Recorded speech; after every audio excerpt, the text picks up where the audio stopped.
What's up, everybody? Welcome to the B&E podcast. We're presented by Premium. He's Ed. I'm Brandon. We're ready for the Super Bowl.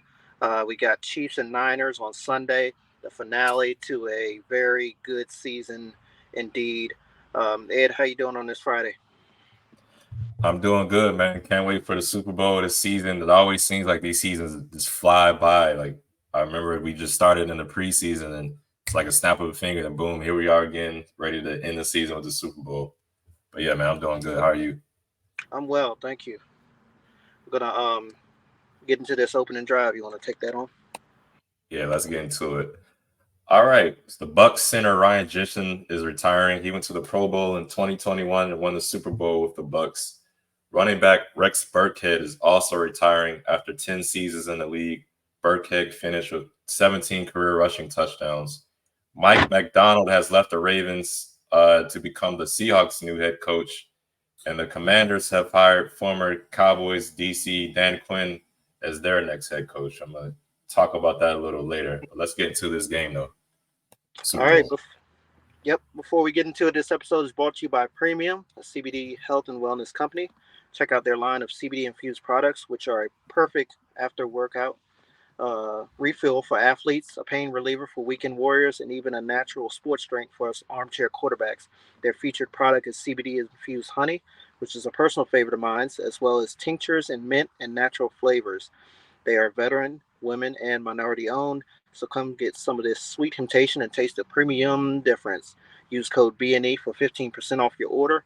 Their website is www.premium.com. Again, that's PREHEMIUM.com. Again, PREHEMIUM.com. Now back to our show. Of course, the main topic of discussion today, Chiefs and Niners in the Super Bowl. Um, Niners were the one seed heading in. I think the Chiefs were the three seed.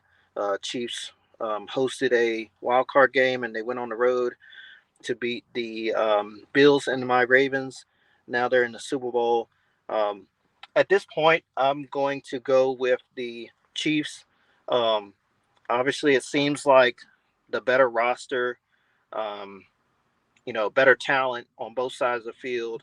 I think they have a little bit better defense than San Fran has a little bit better defense. I'm talking about them, the talent with them. Sorry if I messed up there. Okay.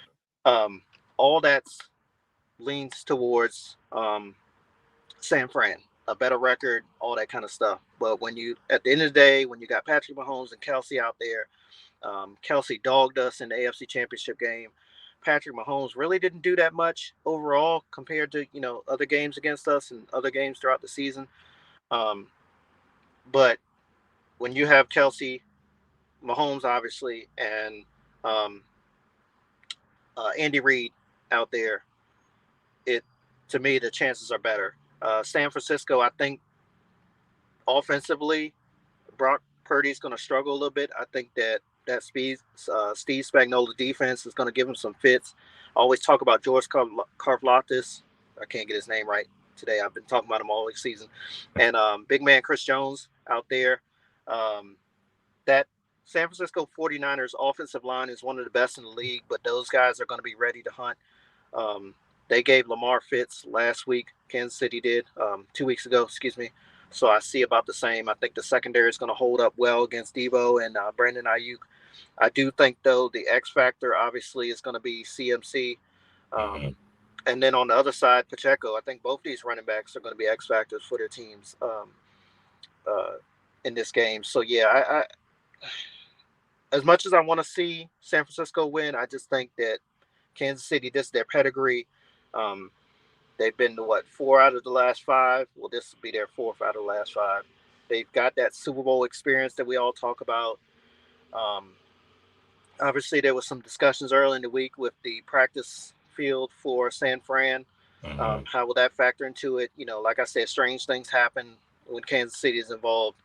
You got the Taylor Swift effect. I mean, it doesn't seem like it should be a factor in the game, but it kind of will when it comes to Kansas City. But and then of course, we're hearing that Eric Bieniemy kind of sort of reportedly had some contact with the team and helped the team out. So that might also be a motivating factor. And he knows those guys as well. So it's not like they're bringing in a stranger off the streets, but they're bringing in a guy that's been gone for a couple of years and just brought him back for the last couple of weeks to mentor or help the team out. He's been familiar with these guys. He's worked with Mahomes. He's been in his ear, basically that entire team. So yeah, I just think that Kansas City will do just enough. I do think it'll be more of a defensive game. I do Mhm. honestly feel that way, um, but I believe San Fran will edge Kansas City out, and Mahomes and Reed will get their third Super Bowl together, along with Kelsey and those guys. What about you? Man, I think I'm leaning towards the Chiefs too. It's funny you said strange things are happening. I was reading an article today about like apparently a fire alarm went off in the 49ers hotel room, and Christian McCaffrey and Bosa were pissed about being waking up early in the morning. So it is some funny things going on. Like you mentioned, the stuff with the field being too soft. They put like grass on top of the turf or something.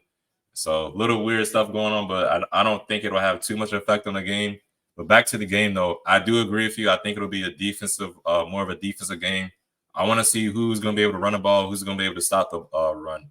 I don't think the lineman for the Chiefs, Joe Tooney, is going to be able to play. I think he's still dealing with that torn pectoral injury in his arm. So I think that has some effects when he's going against Bosa and crew. Also, I'm really, I like Trent Williams a lot, so I really pull for him. I do wish and hope he can get a Super Bowl win out of his career, but I just don't know. I think it's going to come down to the quarterback play in the end, and leaning a lot more on Mahomes' side than Purdy's side. So if I had to pick somebody to choose, it would definitely be the Chiefs. Um, a lot of the discussion this week has been about Kadarius Toney and whether the Chiefs should allow him to play or not. I want to ask you a little bit about that because, in my opinion, I'm on the fence about it. I think he's really fast, explosive, electric player, and he can help them win. But it's just a lot of distraction and nonsense on his part with that whole going on live and saying he's not injured and blah blah blah. Yeah, I know he came back and said he wasn't talking about the team; he's more talking about the naysayers and stuff like that. But at the same time, come on, man. So I don't know. I don't know if he'll be in his head and try to do more than he should, kind of like Zay Flowers. So I'm leaning towards him keeping him off the field, but at the same time, I think if he does play, he will make a play that'll help the Chiefs win. Oh, real quick, what do you think? You think Kadarius Toney should play?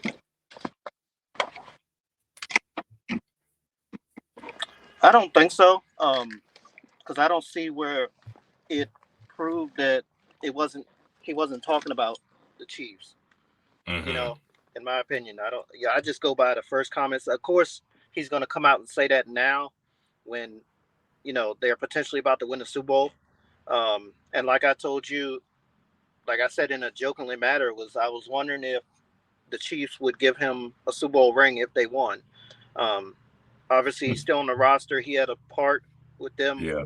with the record that they got now, as far as regular season goes. I know he didn't play in the playoff games and everything, but I mean that's kind of conduct detrimental to the team, in my opinion. Mm-hmm. I think about that stuff like that. I think about Terrell Owens back when he did it with Philadelphia.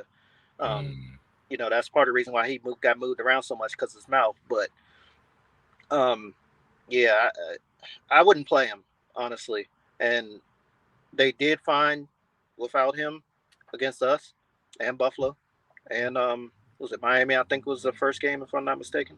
Whoever Yep. they played in the wild card round. Yeah, Miami. But yeah, I would I wouldn't play him myself. Yeah. Yeah, I'm leaning towards him not playing either. But back to the Chiefs 49ers game, though. You mentioned Travis Kelsey. I want to see those linebackers and whoever else is going to be guarding Kelsey for the Niners. Fred Warner, Drake Greenlaw, those are pretty good linebackers. Are they going to be able to contain Travis Kelsey?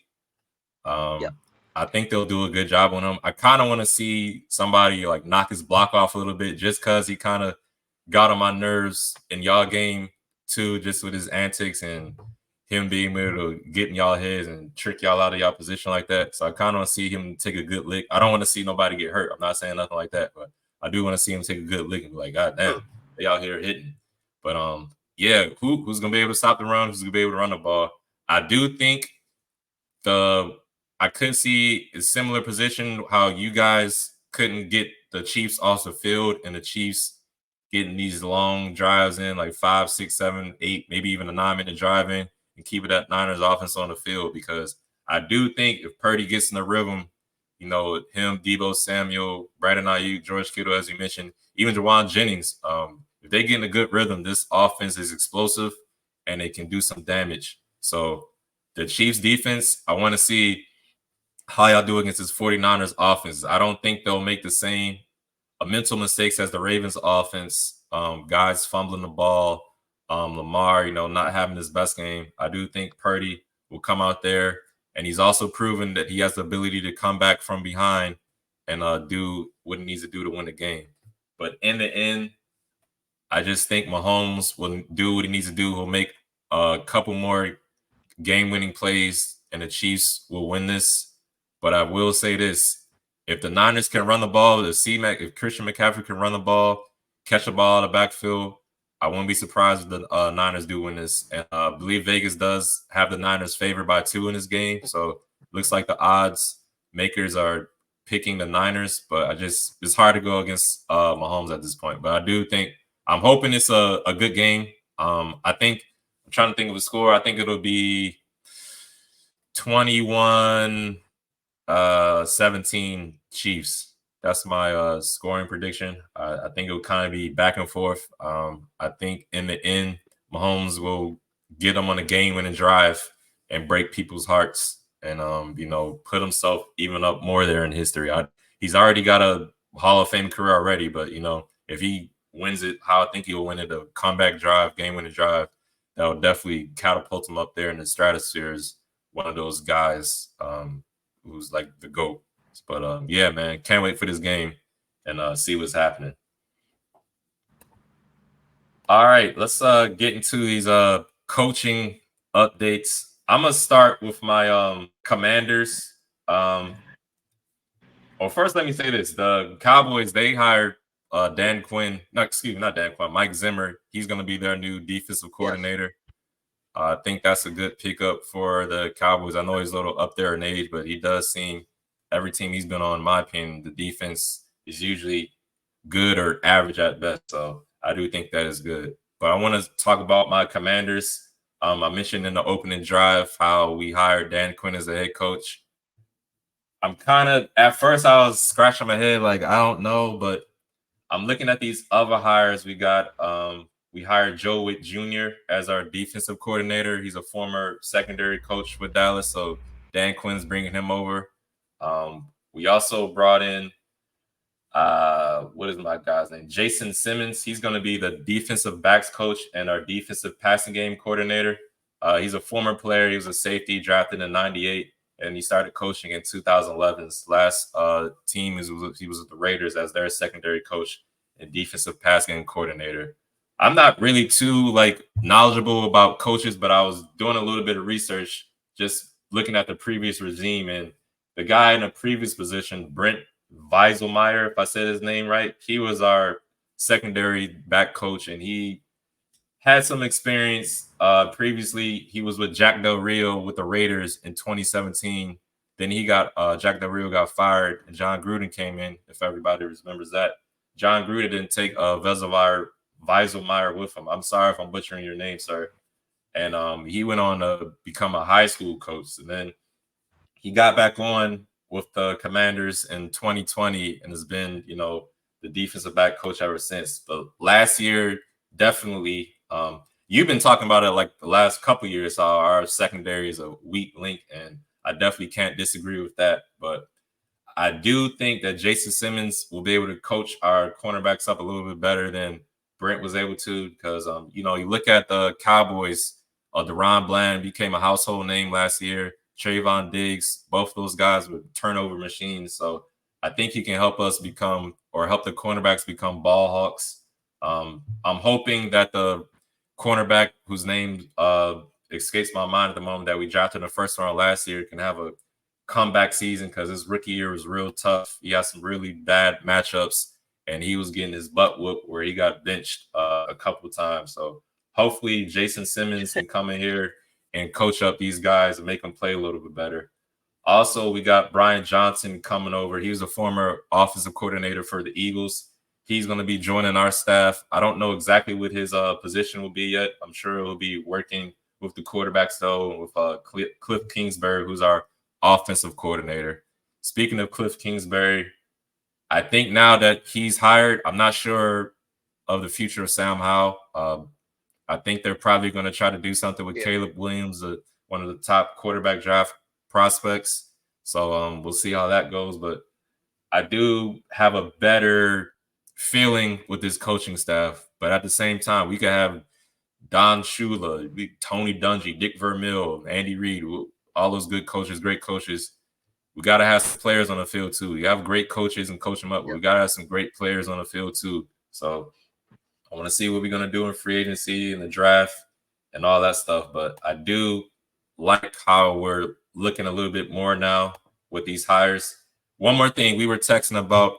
So the Cowboys didn't give a damn about Dan Quinn get let go, but they are blocking the other coaches from us hiring them. They blocked what's my man name? Al Harris, I believe, and they blocked a tight end coach. We were trying to get him to coach our O-line, but Jerry Jones and Dallas was like, nah, you can only have Dan Quinn. Everybody else is untouchable. So I thought that was kind of funny. And it's also funny how we're just getting guys from from the division. Like I said, Brian Johnson from the Eagles, Dan Quinn, Joe Wood Jr. from Dallas. Are we going to get somebody from the Giants next? Speaking of Giants, Wink Martindale, he's going to be with Michigan as their new defensive coordinator. Go Blue. But yeah. What are your thoughts, man? You got any coaching updates too? Yeah, couple teams that you hit on and I want to hit on as well. The Giants hired the old Titans defensive coordinator. I went away from his name. But the Titans, I think they were 21st in points per game allowed on defense last year. You pointing last year, not gonna lie. Kayvon Thibodeau, I think, took a step back as far as rookie the second year. He was still productive, but I don't think he was as productive as rookie year. The secondary was trash all year long. And you bring in somebody from the Titans, then they weren't exactly flashy on defense either. Hopefully it works out for them, but we'll see. The Commanders, yeah, we're at the age now, and I guess the year in the NFL to where teams are hiring big time coaches from their division rivals. Like this, I don't think we would have ever seen this, even though it was just a year ago when Dan Snyder left the um, organization as the owner. I don't think we would have ever seen this from him and or Jerry Jones hiring somebody from y'all staff or somebody in y'all's division. It blew my mind when they did that. And then from the Cowboys perspective, we talked about it a lot through text that um, the media and Cowboys fans were like, "Oh, Dan Quinn's going to be our next head coach. We want McCarthy gone. Dan Quinn's the guy. All this type of stuff." And then boom, poof, they just let him go. You know what I'm saying? And Mike McCarthy's entering his last year. So is it Jerry has trust in McCarthy, which I don't think is necessarily that's the case because I think he would have signed him immediately after the offseason. Obviously, contract talks take time and stuff. Um, but or again, is it that they're not as high on Dan Quinn as we all thought it was? And Dallas's defense has been pretty good over the years anyway. From the times when they had Rob Ryan as their defense coordinator, Wade Phillips was there. Um, they've given up big plays just like any other defense, but they've been consistently steady, in my opinion, over the years. So staying with them, I think, like you said, Mike Zimmer is a good pickup. I would have liked to seen Al Harris get the promotion, get the nod. If I was a Cowboys fan, he's been there. He knows the organization, all that kind of stuff. So yeah, that's a lot of different things going on with that. And then my Ravens hiring Zach Orr. My first pick was Anthony Weaver. He's now gone. Um, who did he land with? He's with Miami. Miami, right? Yeah. Yeah, Miami defensive coordinator. They got a good young defensive coordinator down there now to replace Vic Fangio, who's a little bit up in age. Um, I'll get back to Vic Fangio in a minute because I forgot that's another NFC East team. Um, and then our secondary, our DB coach, went to the Titans to be their defensive coordinator. I think they got another one. Like I said, it was three guys on our roster as position coaches that were um, deserving of a promotion, and all three of them ended up getting it. From a, um, I guess, from my heart standpoint, and a lot of fans and stuff, the way that Zach Orr, his career ended as a player, he had a real bad neck injury, if I'm not mistaken. He couldn't play football anymore. The doctors told him it wasn't safe to play or worth rehabbing to come back. And we immediately hired him on our staff. So to see that promotion is great. Um, but yeah, I would have liked Anthony Weaver. I wanted him back when Wink we parted ways with him and we got Mike McDonald from Michigan. But I think it'll all work out for all three guys. Denard Wilson, I think, is the guy, our DB coach that went to Tennessee, if I'm not mistaken. Um, but yeah, back to the Eagles. I think they're going to take a step back. You hire Kellen Moore as your offensive coordinator. Yes, he did a decent job with the Cowboys and with the Chargers last year, but a lot of Cowboys fans talk about his play calling decisions. Um, Look, we can't forget the play that he had at the end of the at the end of the game against San Francisco, the playoff game 2 years ago. You line up Zeke as the center, no other lineman on the and to protect your quarterback. Zeke gets planted and it goes nowhere. Like, is that your um, in a play that you absolutely need to score? That's your pick. I think Philly's going to take a step back with that. And on defense, they hired who's their defensive coordinator? Oh my goodness, I had it on the tip of my tongue. Give me 1 second. Eagles defensive coordinator. Oh, hold on. Oh my goodness, guys. Um, why is it not showing up? Vic Fangio. There we go. Okay, he just got let go out of Miami. And I think everybody talked about him when he first went down to Miami. Oh, he's gonna build the defense up because they was coming off the Brian Flores era, and the guy that they had when McDaniels got hired there, they kept him as defensive coordinator, and then they got Vic Fangio last year. Their defense was decent. They lost was it Phillips to IR, so they took a little bit step back there. But I think again they took a step back last year, Philly altogether when they lost both their coordinators um, to head Yeah. coaching positions. But now I think they're going to take even more step back with their offensive and defensive coordinator. I think it'll take some time to get both these guys acclimated. They have experience in everything. Like I said, Kellen Moore has had success, but um, like I said, Cowboys fans have been very critical of the way he used to call games for them, and some of the odd ass plays he used to call for them. So yeah, that's my take on the coaching position as of coaching carousel as of now. Got you. All right, so we're going to turn the page to the NFL honors. It was on Thursday night. A lot of guys went home with some very prestigious awards. Uh, the most valuable player 2 time now. My quarterback Lamar Jackson won that. Um, AP Coach of the Year was Kevin Stefanski, the Browns head coach. The comeback player of the year was your boy Joe Flacco, as you call him, Browns quarterback. Offensive player of the year, Christian McCaffrey, makes sense. Defensive player of the year, Myles Garrett, Browns defensive end. Rookie of the year, no brainer. CJ Stroud took that home, the Texans rookie quarterback. Defensive rookie of the year makes sense as well. Will Anderson Jr. Um, and that was moment of the year. I'm looking for the Walter Payton. Okay, Walter Payton man of the year, Cam Hayward. It's funny he won that. I didn't even realize that he won it because I was watching a red carpet special on NFL Network. They was interviewing him and they said, "Oh, you've been up here 4 times. You've been nominated 4 times." He was like, "I'm getting tired of walking across the stage. Like, I should win this by now." He said, "Now don't get me wrong. There's a lot of good guys in NFL. They do a lot of good work."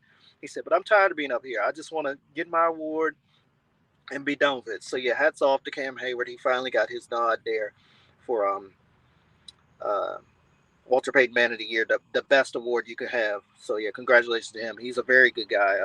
As a rival, division rival of mine, I definitely see that in him, and he's a leader on and off the field. So yeah, congratulations to him. Do you have any thoughts on these guys that won? Yeah, two quick thoughts. This is the second year in a row where the defensive and offensive rookie of the year on the same team. If you remember last year, Sauce Gardner and Yep. Garrett Wilson won rookie of the year for the Jets, and now we got it for the Texans with Will Anderson and CJ Stroud. And also the Browns, they got a lot of awards. They also got Jim Schwartz of DC, their defensive coordinator. He won assistant coach of the year. So they have what? Yep. Assistant coach of the year, the head coach of the year, comeback player of the year, and a defensive player of the year. God damn. This team stacked from coaching and the players, it seemed like, with these awards. Yep. But salute to everybody who won an award. I think Lamar Jackson, this is kind of out there, but I think he's stamped his Hall of Fame ticket with this second MVP award just off of his accomplishments alone. Now he's got to win in the playoffs, but I think his stats, 2 MVPs, I think it's safe to say he's a Hall of Famer. We're gonna get into the Hall of Fame stuff as well, but a little controversies. A lot of people wanted Damar Hamlin to win that NFL Comeback Player of the Year award. I mean, he had a good case. I think he was the second candidate to he would have won if it wasn't for Joe Flacco. But in my opinion, I think it's fair that Joe Flacco did win, because if you look at the letter of the law for Comeback Player of the Comeback Player of the Year award, it's for people who played at a high level coming back from playing at a low level.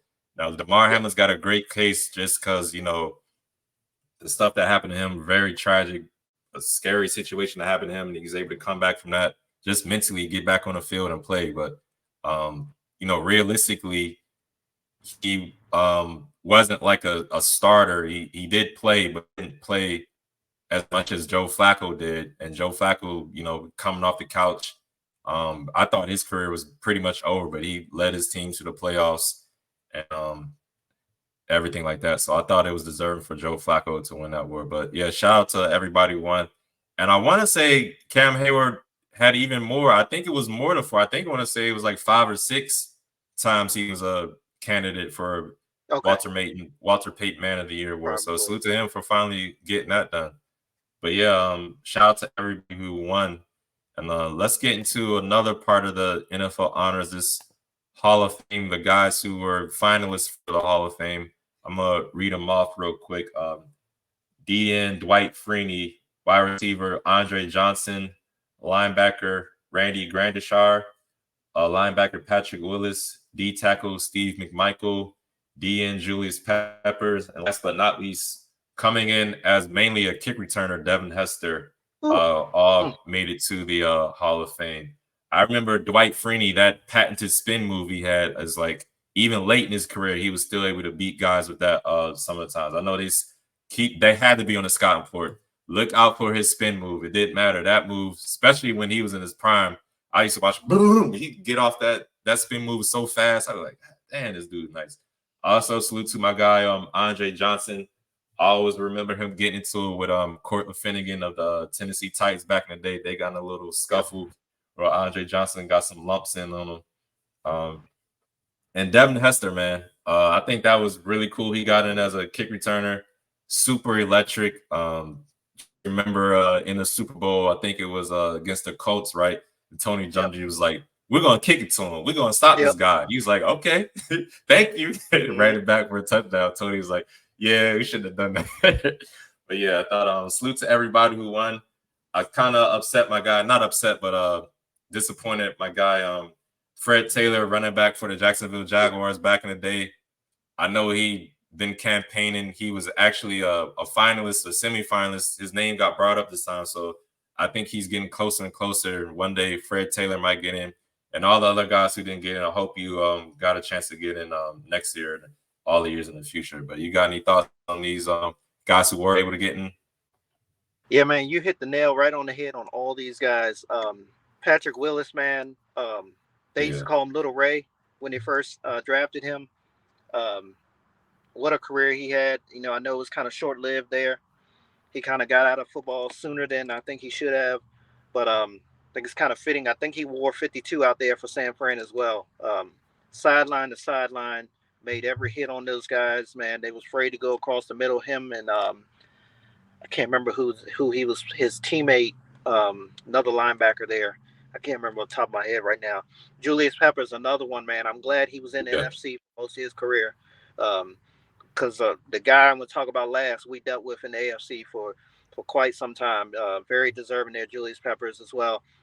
Andre Johnson, I have a lasting memory, like you said, of him um, with that, the Cortland Finnegan rivalry. Mm-hmm. The fight night that we used to see every twice a year, pretty much with those two, and like you said, the Houston Texans, man, they just had themselves a good year from a record standpoint. All these awards, and now you got your first ever player um, drafted by your team going into the Hall of Fame as the Houston Texans organization. Devin Hester, like you said, I remember a time in the NFL, us growing up, when there was about two guys that was going to score. It seemed like each week, or one score and one, on opposite weeks. And this one was Devin Hester and Ed Reed. Ed Reed's in the Hall of Fame, and Devin Hester now he's joined. It seemed like those two guys were always on the highlight reel.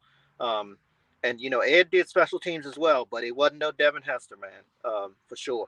Yeah. And then the last one, Dwight Freeney. Oh my God! I remember playing the Colts damn near every year because even though they weren't in our division, they found a way to make sure we was playing each other. And then even in the playoffs, which I'll get back to the playoff game that I remember vividly for sure.